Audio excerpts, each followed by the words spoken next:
Hello everyone, उम्मीद करता हूँ आप सभी लोग ठीक ठाक होंगे। तो अभी हम लोग सेंटेंस इम्प्रूवमेंट के सीरीज़ को कर रहे हैं। कल हमने 6 अगस्त वाले जितने भी इम्प्रूवमेंट के क्वेश्चन बने थे एसएससी स्टेनो 2025 के एग्ज़ाम में, उसको हमने देख लिया था। आज हम लोग 7 अगस्त के जितने भी शिफ्ट थे, तीनों शिफ्ट में पूछे गए जितने भी सारे सेंटेंस इम्प्रूवमेंट के क्वेश्चन हैं, उसको हम लोग देखने वाले हैं। बेसिकली हर एक शिफ्ट में 8-8 पूछे गए हैं, तो टोटल मिला के हम लोग को 24 सेंटेंस इम्प्रूवमेंट के क्वेश्चन आज हम लोग देखने वाले हैं। ठीक है, तो ये वीडियो जो भी क्वेश्चंस हम लोग कर रहे हैं इस वीडियो में, वो सब के सब एडुकेटिव बेस्ड पैटर्न पर है, इसलिए ये काफ़ी रिलेवेंट हो जाता है। जो भी अभी एसएससी का सीजीएल का एग्ज़ाम चल रहा है उसके लिए, जो अपकमिंग एग्ज़ाम्स है सीजीएल एसएससी का, like CHSL, CPO, MTS, GD and others, जो भी एग्ज़ाम्स हैं उनके लिए काफ़ी रिलेवेंट हो जाता है, क्योंकि एडुकेटिव के बेस्ट पैटर्न पर ये क्वेश्चंस हैं। ठीक है, बढ़ते हैं आगे क्वेश्चंस की तरफ। पहला question, this is the boy who he stole the purse. अब देखिए यहाँ पे क्या है, यहाँ पे हु ही स्टोल को इम्प्रूव करना है ना, तो हु ही स्टोल में क्या गलती है यहाँ पे, जब हु आ ही गया एक रिलेटिव प्रोनाउन से, जब इसको जोड़ा ही जा रहा है तो उसके बाद एक फिर अलग से प्रोनाउन लगाने की ज़रूरत यहाँ पे नहीं है। तो यहाँ पे ही नहीं होगा, बल्कि सिर्फ क्या होगा, हु स्टोल होगा, सिर्फ हु स्टोल। ठीक है, बाकी ऑप्शंस को भी एलिमिनेट कर सकते हैं। देखिए हु हैड, हैड जब आ जाता है तो उसके बाद V3 आना चाहिए, लेकिन ये क्या है, V2 है, इसलिए ये गलत हो जाएगा। ठीक, विच स्टोल, एक बॉय है तो बॉय के लिए जब प्रोनाउन लगेगा तो वो क्या होना चाहिए, लिविंग बीइंग वाला प्रोनाउन होना चाहिए। विच तो नॉन लिविंग बीइंग के लिए आता है, तो ये भी गलत हो जाएगा। हुम तो ऑब्जेक्टिव केस में आता है, लेकिन यहाँ पे सब्जेक्ट है तो ये भी गलत हो जाएगा। ठीक है, तो option number D is the correct option. आगे बढ़ते हैं सेकंड क्वेश्चन की तरफ। She is my cousin sister. अब देखिए यहाँ पे सुपरफ्लुअस वाला एक्सप्रेशन बन रहा है। कज़न का मतलब ही है कि चचेरा भाई बहन जो भी हो, समझे कि नहीं। तो इसके अंदर सिस्टर का मीनिंग जो है वो हिडन है। क्या है, सिस्टर या तो ब्रदर का मीनिंग हिडन होता है, तो सिस्टर लगाना यहाँ पे सुपरफ्लुअस रिडंडेंट है, अननेसेसरी चीज़ है। तो बस कज़न होगा यहाँ पे। ठीक है, शी इज़ माई कज़न, चाहे वो ब्रदर हो या तो सिस्टर हो, कज़न के अंदर वो मीनिंग समाहित है, अपने आप वो मीनिंग बता देता है। ठीक है, तो ऑप्शन नंबर डी करेक्ट होगा। आगे बढ़ते हैं क्वेश्चन नंबर थर्ड की तरफ। She aren't believe investing time during working hours. अब देखिए यहाँ पे वो बिलीव नहीं करती है, यानी कि सिंपल प्रेजेंट टेंस जाना है। और वैसे भी इज एम आर के बाद बिलीव यानी कि V1 या तो V5 फॉर्म कभी भी नहीं आ सकता है, समझे कि नहीं। इज एम आर के बाद हमेशा क्या आता है, इज एम आर हमेशा एक्टिव वॉइस में V4 लेता है। क्या लेता है, V4। तो जो कि यहाँ पे V1 दिया हुआ है, तो ये गलत है। ठीक है, तो हमको इम्प्रूव करना है, तो इम्प्रूव कैसे करेंगे, कि हम लोग को सिंपल प्रेजेंट में देखना है। तो सिंपल प्रेजेंट के लिए क्या होता है, डू मतलब निगेटिव सेंस में डू या does plus note plus V1, यानी कि ऑप्शन नंबर डी जाएगा करेक्ट। तो कैसा होगा sentence, she doesn't believe investing time during working hours. Isn't believe में भी नहीं होगा, क्योंकि इससे हमारे पास बिफोर चाहिए, ये भी नहीं होगा। नो इम्प्रूवमेंट तो हो ही नहीं सकता, क्योंकि वहाँ पे जो क्वेश्चंस में दिया वो गलत है। वाजंट बिलीव्स, अब वाजंट के बाद भी V5 नहीं लग सकता है, तो option number D is the correct option. आगे बढ़ते हैं क्वेश्चन नंबर 4 की तरफ। क्वेश्चन नंबर हम लोग का 4 क्या कहता है, देखिए क्वेश्चन नंबर 4 है, शी इज़ मैरिड विथ। ये तो हम लोग बहुत बार कर चुके हैं कि मैरिड के साथ हमेशा एक फिक्स प्रीपोजिशन है टू, विथ नहीं आएगा। क्या आएगा, टू अ डॉक्टर होगा। क्या होगा, to a doctor, option number B. आगे बढ़ते हैं क्वेश्चन नंबर 5 की तरफ। I came to know this from a friend. तो जब हम किसी चीज़ को किसी के द्वारा जानते हैं तो उसको हम लोग फ्रॉम नहीं बोलते हैं, क्या बोलते हैं, थ्रू बोलते हैं। उसके माध्यम से हम वो चीज़ जानते हैं ना, तो इसलिए क्या बोला जाएगा, to know this through. Through मतलब यहाँ पे थ्रू का वर्ड यूज़ होगा, ना कि फ्रॉम का। तो फ्रॉम का तो यूज़ हो ही नहीं सकता है, गलत है, गलत है। बाय भी नहीं होगा। ठीक है, तो यहाँ पे option number A is the correct option. आगे बढ़ते हैं क्वेश्चन नंबर 6 की तरफ। Seldom we have seen such a performance. अब यहाँ पे देखिए हम लोग बार बार डिस्कस कर रहे हैं कि जब भी एडवर्बियल कोई भी चीज़, चाहे कोई एक एडवर्ब हो या तो एडवर्बियल फ्रेज हो, तो उससे जब सेंटेंस शुरू होता है तो इन्वर्जन सेंटेंस फॉलो करता है। इन्वर्जन मतलब हम लोग बता चुके हैं कि इन्वर्जन दैट मीन्स कि सब्जेक्ट के बाद ऑब्जेक्ट आता है जनरली, लेकिन इन्वर्जन के केस में सब्जेक्ट के बाद वर्ब आता है जनरल केस में, लेकिन इन्वर्जन के केस में क्या होगा, वर्ब के बाद सब्जेक्ट आएगा, वर्ब के बाद सब्जेक्ट। ठीक है, यानी कि वर्ब जो बाद में आता था वो पहले आ जाएगा। ठीक है, सब्जेक्ट से पहले आ जाएगा, तो पहले वर्ब आएगा उसके बाद सब्जेक्ट आएगा। तो वी हैव सीन में क्या आना चाहिए, हैव पहले आ जाएगा, उसके बाद वी बाद में आ जाएगा, तो क्या हो जाएगा, have we seen. Have we seen किस में है, ऑप्शन नंबर सी में, तो सी बिल्कुल सही उत्तर हो जाएगा। बाकी और ऑप्शन देखने की ज़रूरत ही नहीं है आप लोग को। आगे बढ़ते हैं क्वेश्चन नंबर 6 7 की तरफ। The students was. अब देखिए यहाँ पे स्टूडेंट्स है, स्टूडेंट्स प्लूरल है और वाज तो सिंगुलर के लिए है, तो यहीं पे एरर बन गया कि यहाँ पे गलत है। जब हम लोग का सब्जेक्ट जब सिंगुलर है, अरे सॉरी, सब्जेक्ट जब प्लूरल है तो वर्ब भी प्लूरल होना चाहिए, तो वाज की जगह पर क्या लगेगा, वेयर लगेगा। ठीक है, द स्टूडेंट्स वेयर आस्क्ड होगा, वेयर आस्क किस ऑप्शन में है, ऑप्शन नंबर सी में, तो उसको इम्प्रूव करेंगे हम लोग सी से। बाकी बाकी देखने की ज़रूरत ही नहीं, बाकी सब ऑप्शन एलिमिनेट हो गए, बात खत्म है। आगे बढ़ते हैं क्वेश्चन नंबर 8 की तरफ। The doctor advised that he takes rest. अब यहाँ पे इसको ध्यान से समझिएगा। डॉक्टर ने सलाह दिया, ठीक है, दैट के उसे ज़रूर क्या करना चाहिए, रेस्ट लेना चाहिए। तो यहाँ पे एक शुड का जो मीनिंग है ना, शुड का जो मीनिंग है वो हिडन मीनिंग है, ठीक है। अब जब आप लोग इसको अनहाइड करेंगे या तो इसको मतलब जब आप लोग पढ़ेंगे ही शुड टेक रेस्ट, अगर एडवाइस है तो इसके अंदर शुड का मीनिंग क्या है, इसके अंदर निहित है, मतलब उसके अंदर छुपा हुआ है। तो जब यहाँ पे ही के बाद शुड है तो शुड क्या है, एक मॉडल होता है, मॉडल के बाद हमेशा क्या लेता है, वी वन फॉर्म लेता है, वी वन फॉर्म, ठीक है, हमेशा एक बेस फॉर्म ऑफ वर्ब लेता है, वी वन फॉर्म लेगा।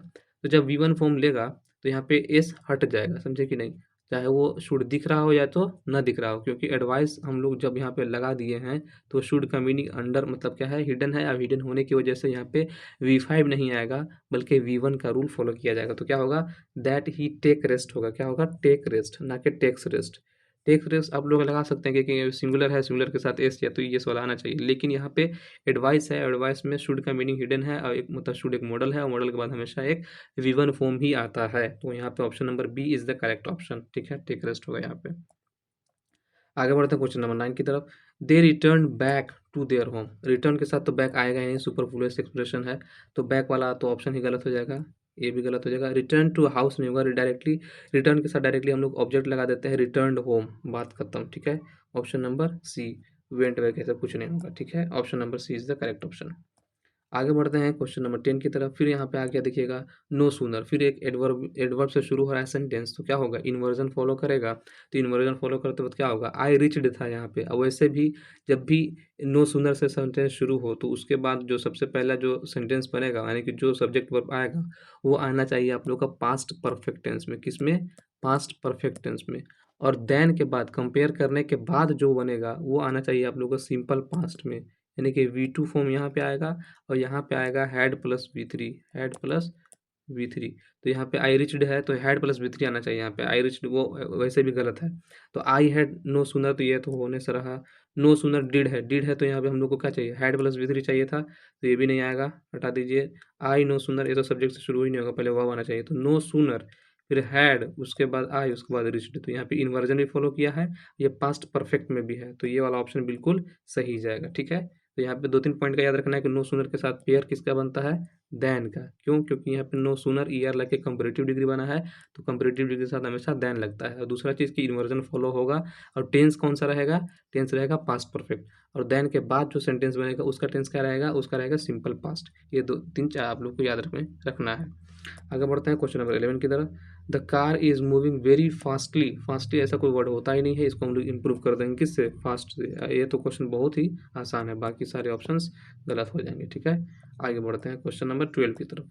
The meeting will begin, the meeting will begin.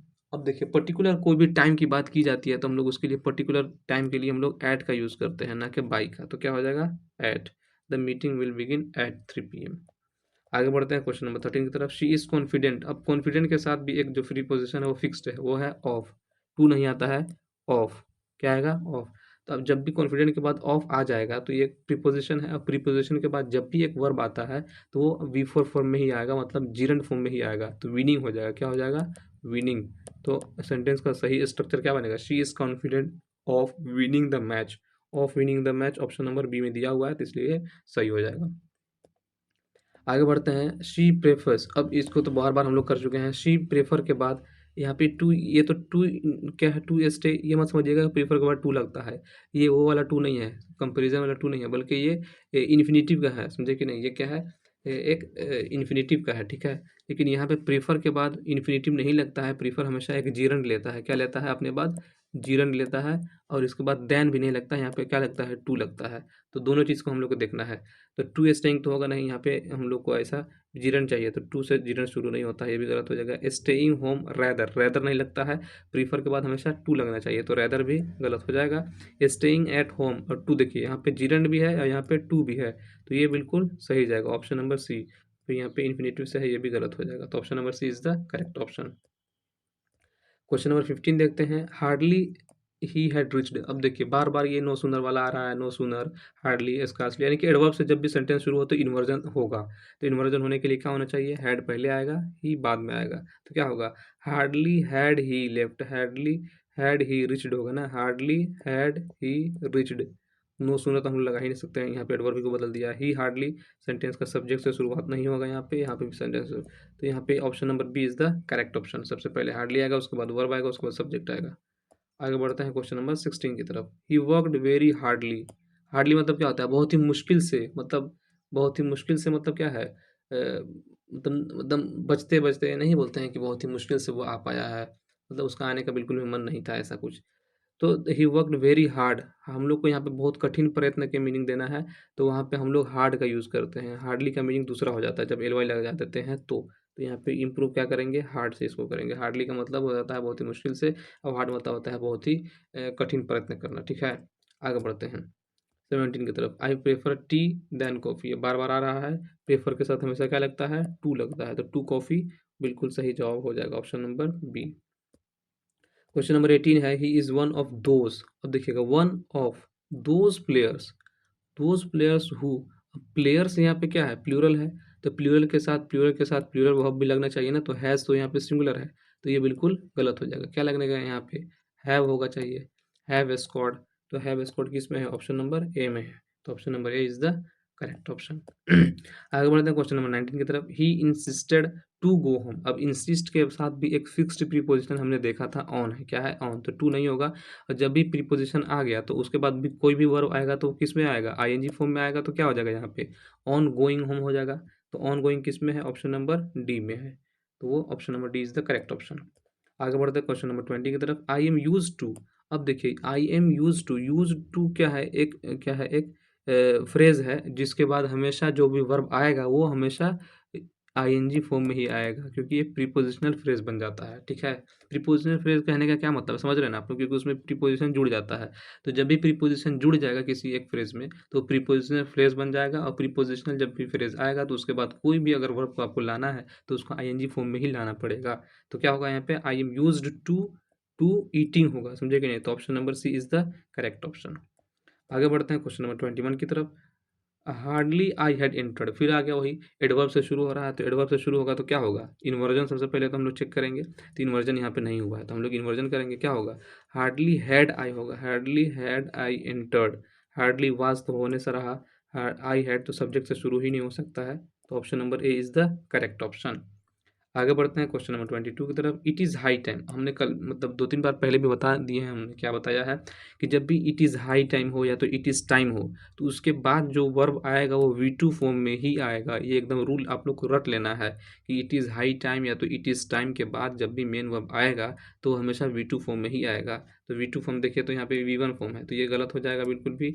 V2 form क्या होगा, हैव, तो ये क्या हो जाएगा, V3 फॉर्म में आ जा रहा है, हैव लेफ्ट, ये भी गलत हो जाएगा। हेड लेफ्ट, ये भी V3 फॉर्म में है। V2 फॉर्म यहाँ देखिए है ऑप्शन नंबर सी में, लिप्स तो V1 फॉर्म में, ये भी गलत हो जाएगा, तो option number C is the correct option. आगे बढ़ते हैं क्वेश्चन नंबर 23 की तरफ। This session is an improvement rather the previous one. तो बोलना क्या चाह रहा है कि प्रीवियस वन से ज़्यादा बेहतरीन इसको बनाया गया है इस सेशन को। तो रैदर द प्रीवियस वन, इतना बड़ा लंबा लिखने की वजह से उससे बेहतर क्या है कि इसको हम लोग क्या लगा दें, this session is an improvement over. Over मतलब जो पहले वाला था उसके ऊपर ये क्या है, इम्प्रूवमेंट है ये इसमें, तो डायरेक्टली ओवर लगा सकते हैं। पेस्ट तो मान के चलिए बहुत सारे चीज़ों में कंपेरिजन होता है, लेकिन यहाँ पे पहला सेशन और दूसरा सेशन की बात की जा रही है, तो दो चीज़ों के कंपेरिजन में ये नहीं लगाया जाएगा। कंपेरेटिव डिग्री लगता है लेकिन मोर के साथ गुड नहीं आएगा, डायरेक्टली उसका बेटर बनता है, ये भी गलत हो जाएगा। वेरी और बेटर, बेटर मान के कंपेरिजन कंपेरेटिव डिग्री है तो उसके साथ वेरी लगाने की ज़रूरत नहीं है, डायरेक्टली यहाँ पे आएगा over. This session is an improvement over, बात खत्म है। इम्प्रूवमेंट ओवर कहने का मतलब जो पिछले वाला था उससे बेहतर आगे वाले को बनाया गया है, तो उसको बोलते हैं इम्प्रूवमेंट ओवर। ये हम लोग का 7th अगस्त का लास्ट क्वेश्चन है जो कि एसएससी SNO 2025 के एग्जाम में पूछा गया है, सेंटेंस इम्प्रूवमेंट का। देखिए, the teacher asked that who was absent. अब देखिए, जब भी हम लोग इंट्रोगेटिव सेंटेंस में, इंट्रोगेटिव सेंटेंस का जब हम लोग इनडायरेक्ट स्पीच बनाते हैं तो उसमें दैट कंजंक्शन का कभी भी यूज़ नहीं किया जाता है। क्यों, क्योंकि उसके बाद एक क्वेश्चन वर्ड आता है, वही क्वेश्चन वर्ड ही क्या करता है, इस सेंटेंस को जोड़ने का काम कर देता है। ठीक है, तो दैट हम लोग को लगाने की ज़रूरत नहीं होती है, तो यहाँ पे सिर्फ क्या होगा, हु होगा, समझे ना। दैट हु नहीं होगा, बल्कि क्या होगा, हु होगा। कभी भी इंट्रोगेटिव सेंटेंस में दैट नहीं आएगा, इस चीज़ को आप लोग को याद रखना है। तो option number C is the correct option. ठीक है, तो यही था हम लोग का 7 अगस्त का जितना भी सेंटेंस इम्प्रूवमेंट के क्वेश्चन पूछे गए थे एसएससी 2025 के एग्ज़ाम में, उसको हमने देख लिया है। कल की वीडियो में यानी कि हम लोग 8 अगस्त का वाला जितने भी सेंटेंस इम्प्रूवमेंट के क्वेश्चंस होंगे उसको हम लोग देखेंगे। हम लोग इसी चैनल पर एसएससी इंग्लिश हब पर ही डेली का डेली डिस्कस करते हैं। जो हम लोग अभी एसएससी 2025 के पेपर को थोड़ा-थोड़ा पार्ट में हम लोग डिस्कस कर रहे हैं, ताकि आप लोग को भी बर्डन ना लगे। ठीक है, तो यही चैनल है। अगर आपको ये वीडियोस पसंद आ रही है, आपके लिए कुछ हेल्पफुल है, तो इसको ज़रूर लाइक कीजिए, सब्सक्राइब कीजिए और शेयर कीजिए, और जुड़े रहिए हमारे चैनल के साथ, ताकि आपका भी बेनिफिट हो सके। Thank you very much.